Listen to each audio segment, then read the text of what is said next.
Listening test. You will hear a number of different recordings and you will have to answer questions on what you hear. You will have time to read the instructions and questions and you will be given time to check your work. All the recordings will be played once only. The test is in 4 parts. Now turn to part 1. You will hear a conversation between a representative of an insurance company and a customer. First, you have some time to look at questions 1 to 3.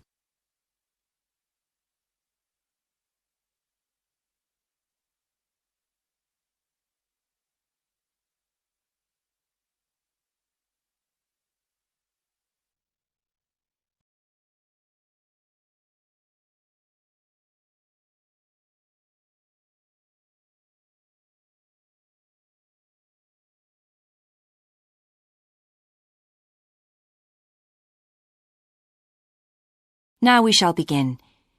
You should answer the questions as you listen, because you will not hear the recording a second time. Listen carefully and answer questions 1 to 3.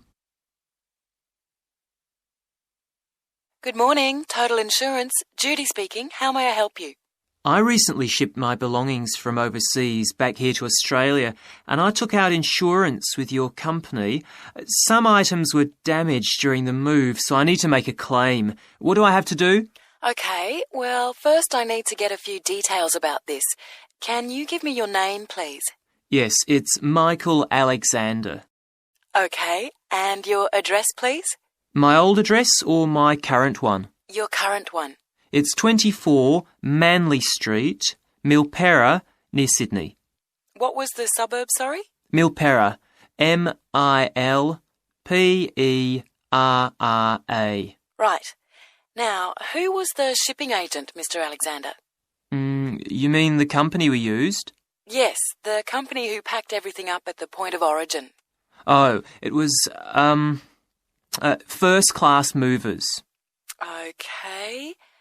Where were the goods shipped from? China, but the ship came via Singapore and was there for about a week. Don't worry, all of that information will be in the documentation.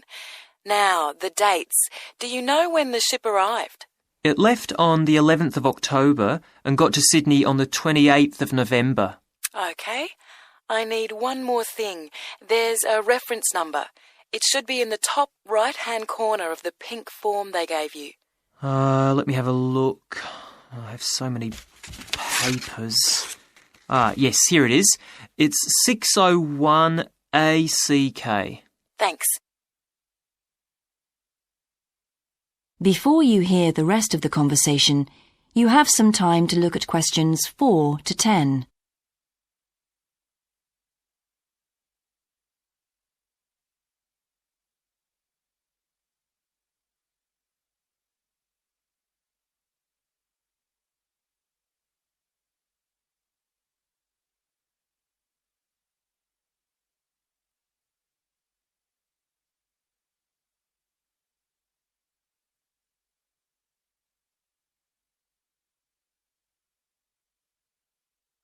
Now listen and answer questions 4 to 10. I need to take down a few details of the actual damage over the phone before you put in a full report. Can you tell me how many items were damaged and what the damage was? Yes, well, 4 things actually. I'll start with the big things. My TV, first of all. It's a large one, very expensive. Insurance doesn't cover electrical problems. It isn't an electrical problem. The screen has a huge crack in it, so it's unusable. I see. Any idea of the price to repair it? No. Well, I don't think it can be repaired. It will need a new one. Okay, I'll make a note of that and we'll see what we can do. Now, what was the second item? The cabinet from the bathroom was damaged as well. It's a lovely cabinet. We use it to keep our towels in. And what is the extent of the damage? Well, the back and the sides seem okay, but the door has a huge hole in it. It can't be repaired. I'm really not very happy about it. And how much do you think it will cost to replace it? Well, when I bought it last year, I paid $125 for it. But the one I've seen here in Sydney is a bit more expensive. It's $140. Right, and what was the third item? My dining room table. It's a lovely table from Indonesia. It must have been very hot inside the container because one leg has completely split down the middle. The top and the other three look okay, thank goodness. Any idea of the price to repair it? Well, I had an estimate done on this actually because it is a very special table to us. They quoted us $200, which is really pricey, so I hope the insurance will cover the total cost. I'm sure that will be fine. What was the last item, Mr. Alexander? Well, we have a lovely set of china plates and dishes, with matching cups, saucers, the lot. They were all in the one box, which must have got dropped because some plates were broken. 6, actually. And can you tell me the replacement value of these? Well, it's hard to say because they were part of a set, but they can be up to $10 each as it's such a good set. OK, so that would be around $60 altogether. Yes, that's right. And is that all of the items? Yes. So, what do I have to do now? That is the end of section 1. You now have half a minute to check your answers.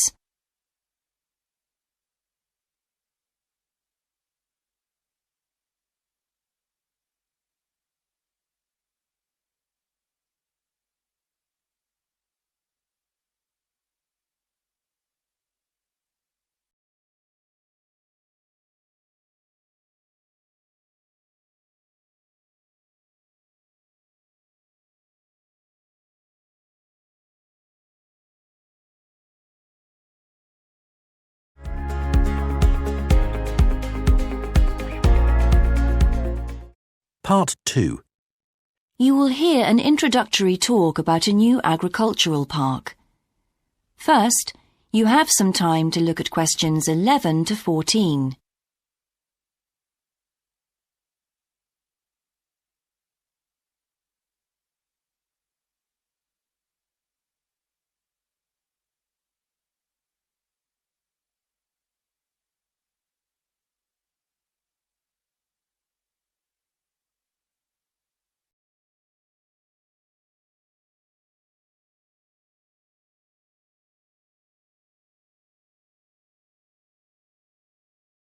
Now listen carefully and answer questions 11 to 14. Welcome to Greenvale Agricultural Park. As you know, we've only been open a week, so you're amongst our first visitors. We have lots of fascinating indoor and outdoor exhibits on our huge complex, spreading hundreds of hectares. Our remit is to give educational opportunities to the wider public, as well as to offer research sites for a wide variety of agriculturists and other scientists. Let's start by seeing what there is to do. As you can see here on our giant wall plan, we are now situated in the reception block here. As you walk out of the main door into the park, there's a path you can follow.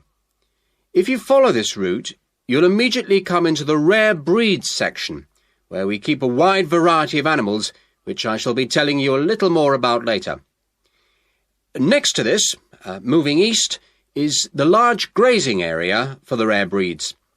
Then further east, in the largest section of our park, is the forest area.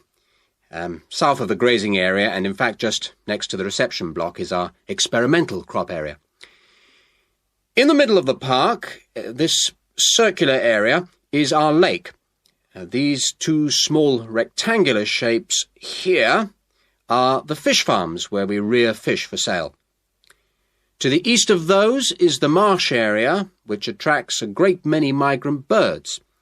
In the southeastern corner, beyond the marsh, is our market garden area, growing vegetables and flowers.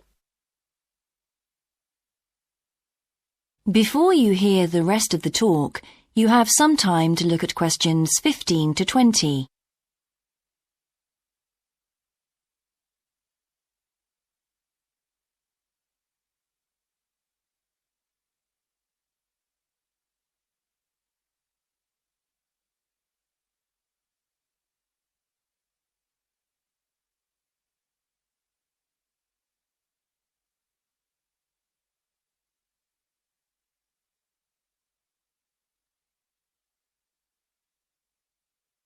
Now listen and answer questions 15 to 20. All these areas can be visited by the general public for almost all the year. Although, please take note of the large signs at the entrance to each area, which tell you when certain areas are being used for particular controlled experiments and are therefore temporarily out of bounds to the public.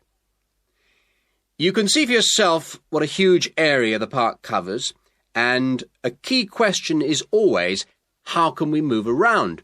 Well, you have a choice of means, all environmentally friendly. Cars are banned in the park. We have bicycles, which you can hire behind the reception block here. The healthy ones of you can go on foot. And finally, there's our electric tram, powered from solar cells. You find more information about this at the front entrance. A good place to start on your tour is the rare breed section. We keep goats, sheep and hens and other kinds of poultry. We're also thinking of bringing in cows and horses, but we do not as yet have facilities for these bigger animals. The animals are fed in public twice a day, and a short lecture given on their feeding habits and nutritional needs. These are very popular with the public, but of course we mustn't lose sight of the main purpose of having this section, not as such to preserve rare animals, but to maintain the diversity of breeds, to broaden the gene pool for agricultural development. Greenvale changes with the seasons, with different events happening at different times of the year. May will be perhaps our most spectacular month, with the arrival of the Canada geese, and when our fruit trees will be in full blossom. But there are interesting events on all year round. For example, John Havers, our expert fly fisherman, is currently giving displays on the lake. Each of the sections has its own seasonal calendar, and please consult the summary board at the main entrance. And the final section, as we return to the reception blocks, is the orchard. Do take time to browse round our shop. There's a wide selection of books on wildlife, some of them written by local authors, and the history of farming, including organic farming, something which the park will be diversifying into in the coming months. That is the end of section 2. You now have half a minute to check your answers.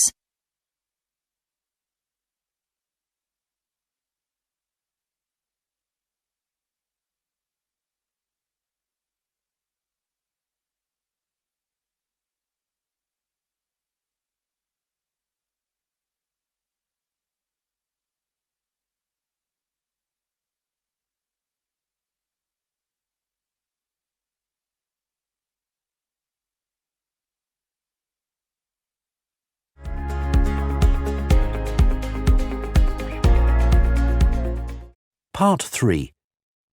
You will hear part of a seminar in which a researcher called Grant Freeman discusses his work on Australian honeybees with a group of students. First, you have some time to look at questions 21 to 24.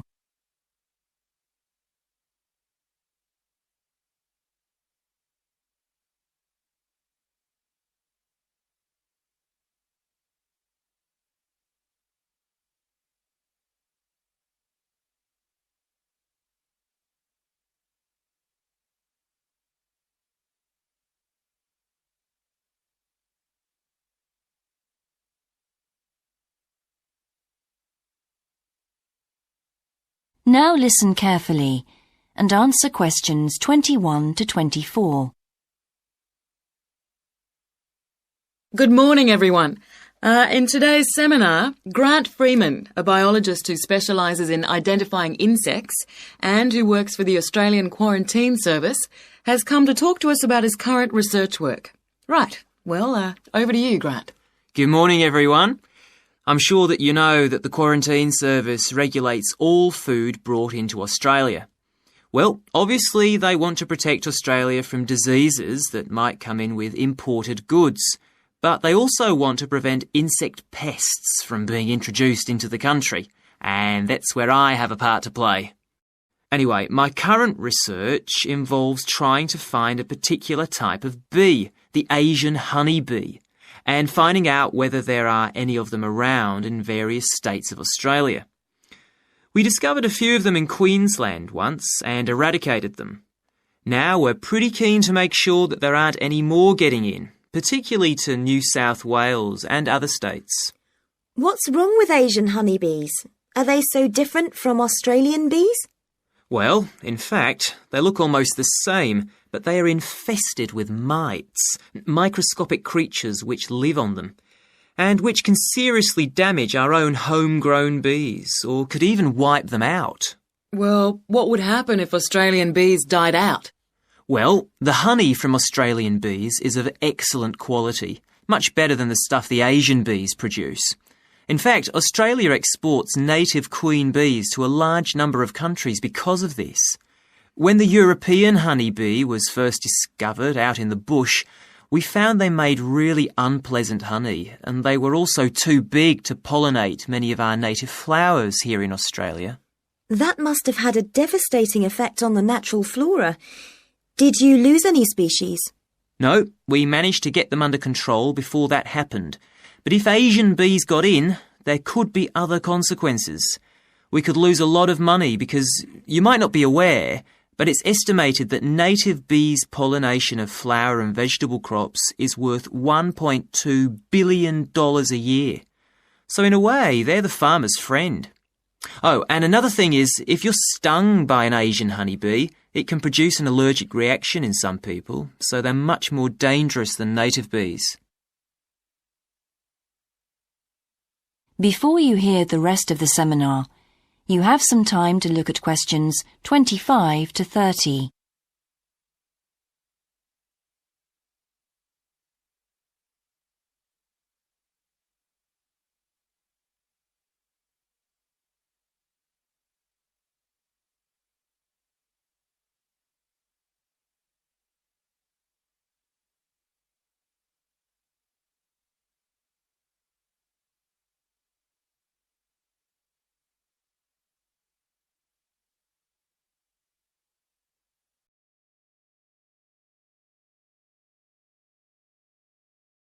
Now listen and answer questions 25 to 30. How will you know if Asian bees have entered Australia? We're looking at the diet of the bird called the rainbow bee-eater. The bee-eater doesn't care what it eats as long as they're insects. But the interesting thing about this bird is that we are able to analyse exactly what it eats, and that's really helpful if we're looking for introduced insects. How come? Because insects have their skeletons outside their bodies, so the bee-eaters digest the meat from the inside.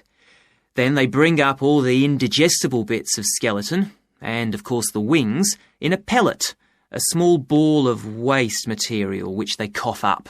That sounds a bit unpleasant. So how do you go about it? In the field, we track down the bee-eaters and find their favourite feeding spots, the places where the birds usually feed. It's here that we can find the pellets. We collect them up and take them back to the laboratory to examine the contents. How do you do that?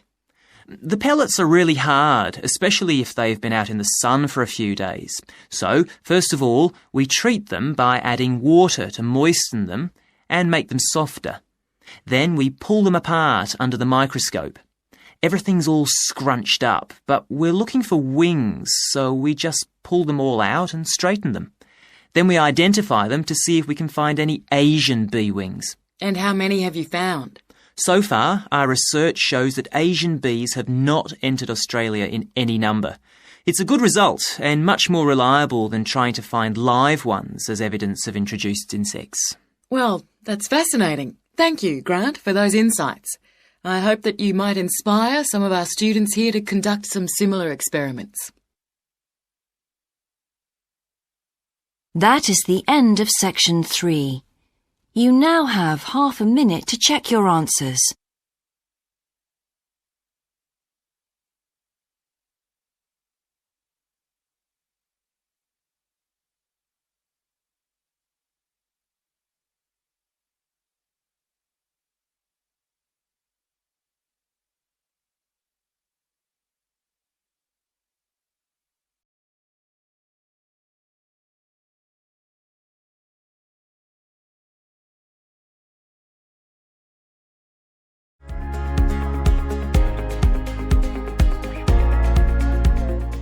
Part 4. You will hear a student called Shona giving a presentation on her research report. First, you have some time to look at questions 31 to 40.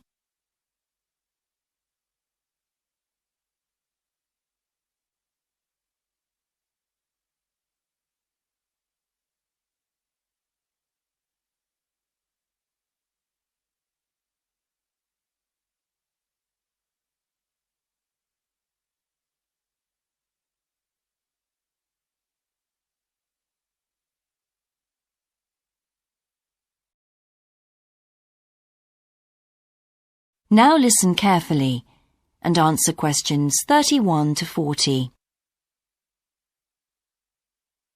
I've been doing some research into what people in Britain think of doctors, the ones who work in general practice, the first call for medical care, and comparing this with the situation in a couple of other countries. I want to talk about the rationale behind what I decided to do. Now, I had to set up my program of research in 3 different countries, so I approached postgraduates in my field in overseas departments, contacting them by email to organize things for me at their end. I thought I would have trouble recruiting help, but in fact, everyone was very willing, and sometimes their tutors got involved too. I had to give my helpers clear instructions about what kind of sample population I wanted them to use.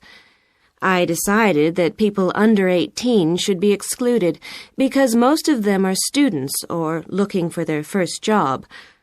And also I decided at this stage just to focus on men who were in employment and set up something for people who didn't have jobs and for employed women later on as a separate investigation. I specifically wanted to do a questionnaire and interviews with a focus group. With the questionnaire, rather than limiting it to one specific point, I wanted to include as much variety as possible. I know questionnaires are a very controlled way to do things, but I thought I could do taped interviews later on to counteract the effects of this. And the focus group may also prove useful in future by targeting subjects I can easily return to, as the participants tend to be more involved. So I'm just collating the results now. At the moment, it looks as if in the UK, despite the fact that newspapers continually report that people are unhappy with medical care, in fact, it is mainly the 3rd level of care, which takes place in hospitals, that they are worried about. Government reforms have been proposed at all levels, and although their success is not guaranteed, long-term hospital care is in fact probably less of an issue than the media would have us believe. However, I've still got quite a bit of data to look at. Certainly, I will need to do more far-reaching research than I had anticipated in order to establish if people want extra medical staff invested in the community, or if they want care to revert to fewer but larger key medical units. The solution may well be something that can be easily implemented by those responsible in local government, with central government support, of course. This first stage has proved very valuable, though. I was surprised by how willing most of the subjects were to get involved in the project. I had expected some unwillingness to answer questions honestly, but I was taken aback and rather concerned that something I thought I'd set up very well didn't necessarily seem that way to everyone in my own department.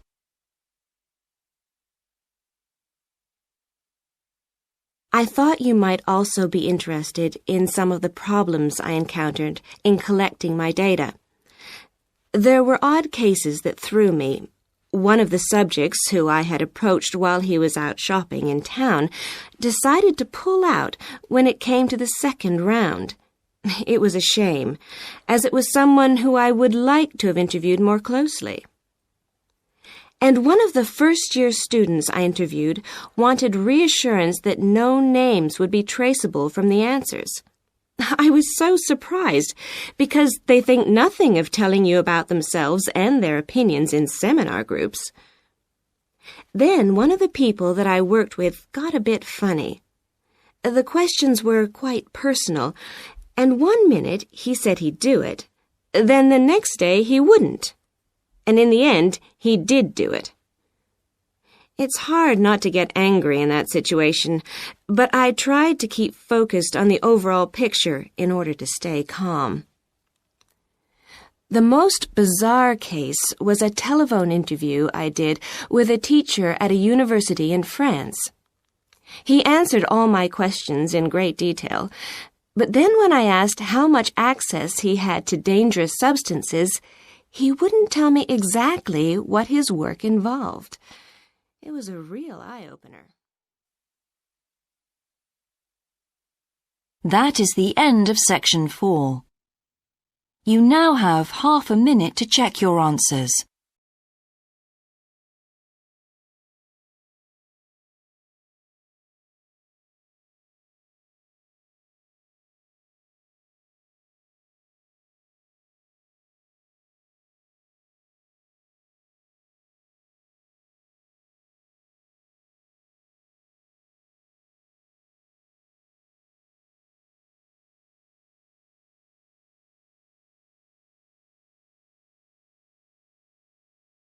That is the end of the listening test.